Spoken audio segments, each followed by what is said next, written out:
안녕하십니까. 이 본강좌는 이제 여러분이 알고 있는 TSS라는 강의죠. 그러니까 이것이 한국경제신문에서 만든 이제 경제 이해력 바로 검증 시험입니다. 그래서 이 내용이 이제 보통 이 시험에 대한 어떤 여러분과 간단한 내용을 한번 설명해 본다면 먼저 이제 출제 영역입니다. 출제 영역.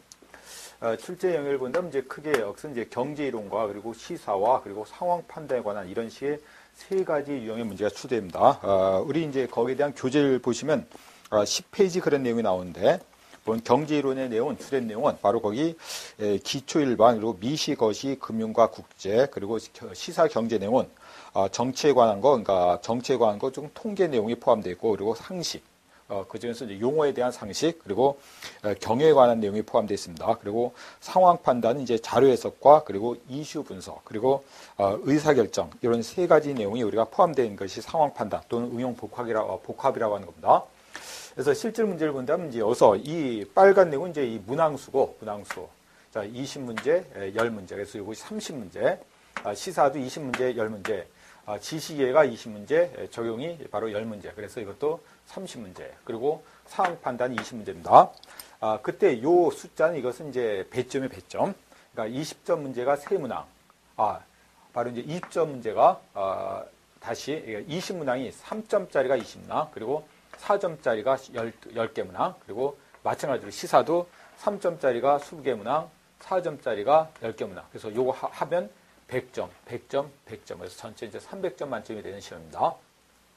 근데 여기서 이제 어떤 내용이 나올 건가를 우리가 좀 더 자세히 보신다면, 그 교재를 몇 장 넘기시면 거기 14페이지 나오죠. 경제 이론에 대한 개념의 중요도가 나옵니다. 그래서 거기 보면 이제 산업계 주요 수요, 그리고 이거와 바로 이제 델파이 조사를 통해서 출제 기준을 지속적으로 보완하고 있다. 검증 내용을 선정하기 위해서 실시한 2007년도 델파이 조사에 의하면 경제 개념별 중요도는 다음과 같다. 5점 만점에.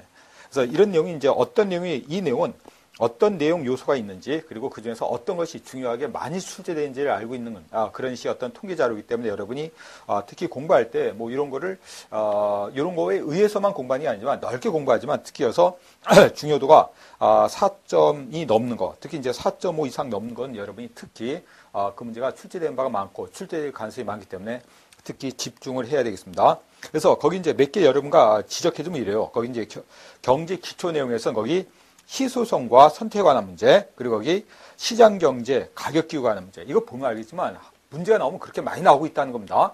이 두 가지만 보더라도 그래요. 그리고 경쟁과 인센티브, 그리고 시장 경제의 특징. 이렇게 우리가 4.5, 그리고 4.5 이상, 4.34 정도 이상이 되는 문제는 워낙 많이 출제되는 유형이기 때문에 이런 내용에 여러분 집중할 필요가 있습니다. 그리고 그 밑에 미시 경제에서도 마찬가지죠. 수요 공급에 대한 원리, 그리고 탄력성에 관한 거.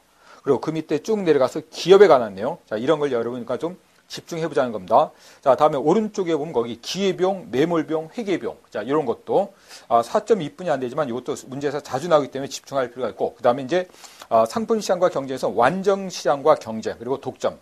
완전과 독점에 대한 비교, 다른 시장보다 완전과 독점에 대한 비교, 그 내용이 이제 문제가 많이 나오고 있다는 겁니다.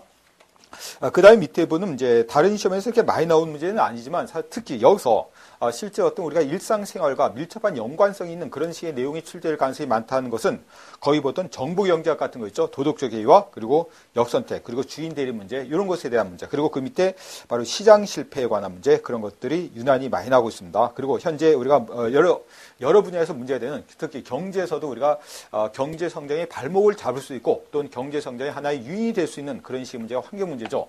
그런 환경 문제, 그런 내용들. 그리고 이제 거시경제 가서는 거기 이렇게 많이 나오지 않지만 거기 GDP에 대한 계산과 구성 항목, 어떤 것이 GDP에 포함되는지 포함되지 않는지 여부, 그리고 그 맨 밑에 보면 바로 총수요와 총공급에 관한 바로 AS에 대한 분석 내용, 그런 내용. 그다음에 그 다음 페이지 보면 이제 화폐의 수요와 화폐와 국민경제에서는 우리가 화폐의 수요와 공급에 관한 내용, 그리고 통화정책과 재정정책 비교, 이런 것도 아주 대단히 중요합니다.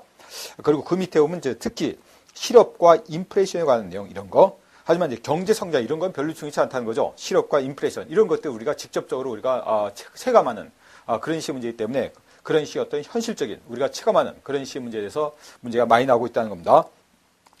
금융에 관해서는 거기 약간 어려운 얘기지만 일반적인 금융에 대한 기초 이론인 바로 한계가치, 수익률, 수출에 관한 문제, 그리고 위험과 수위에 관한 관계, 그리고 그 밑에 내려가다 보면 거기 금융시장에 대한 어떤 기능. 자, 오른쪽에 본다면 이제 국제 경제에 가선, 자, 이게 국제 경제는 특히 우리가 바로 이제 경제력 테스트 시험에 관한 과정에서 우리나라의 어떤 경제 성장에 대한 어떤 근거, 그러니까 우리나라 어떤 총수요가 차지하는 비중이 소비, 투자, 정부출 이런 것도 있지만 우리나라 같은 것은 수출 지향적인 그런 경제 성장하는 과정에서 국제 경제관에서는 다른 나라보다 특히 강조돼야 되는 면이 있겠죠. 자, 그런 면에서 보면 거기 국제 경제에서 보면 국제 무역에 관한 것, 국제 금융에 관한 게 거의 모두 중요한, 그지? 4점을 넘는 그런 시험 문제가 나오기 때문에 특히 국제 경제관에서는 굉장히 중요하고 특히 그거에 대해서 여러 분야에 대해서 국제 경제에 대한 이론뿐만 아니라 특히 국제 경제에 대한 시사 있죠, 시사. 그리고 상황 판단. 이런 것들 모두 고려해서 우리가 국제 경제에서 관심을 가져야 된다는 겁니다. 그래서 보면 이제 그 다음 차례를 본다면 거기 이제 테스트 시험이 자, 1회부터 시작해서 우리 교재 이제 9회까지, 그러니까 2008년부터 시작해서 2010년도까지 9회 문제가 출제되어 있습니다.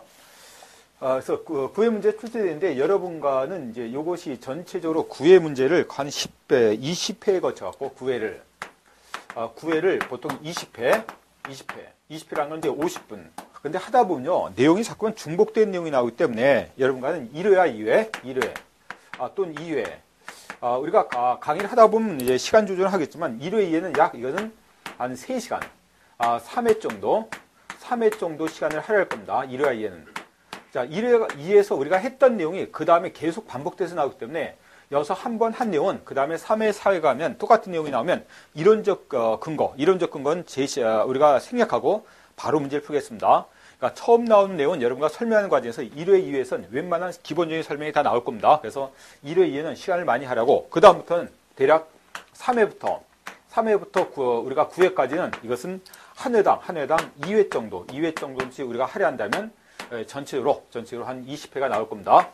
물론 꼭 이렇게 맞추는 게 아니고 경우에 따라서 우리가 좀 중요하고 어려운 내용이 있다면 이것도 3회가 들어가고 또 우리가 쉬운 내용이 있다면 1.5회까지 해갖고 우리가 맞출 수 있습니다. 그렇게 그때마다 어떤 융통성을 발휘하면서